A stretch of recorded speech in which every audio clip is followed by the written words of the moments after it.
9. 4.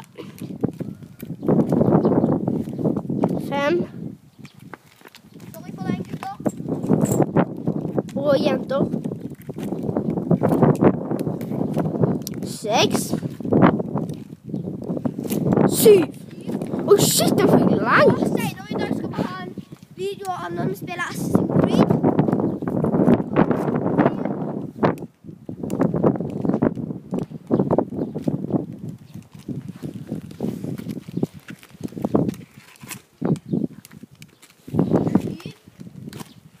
Åtte.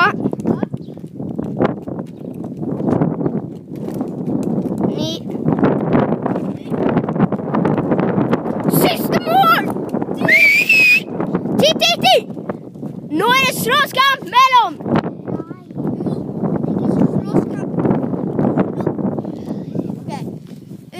Det ble ikke noen slåsskamp denne videoen. Eller jo, det ble det.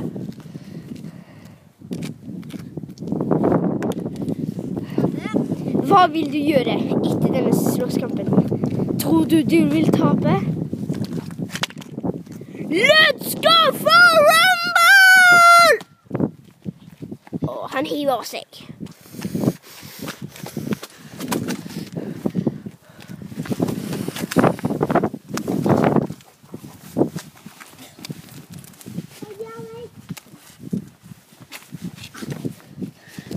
Gale spiller.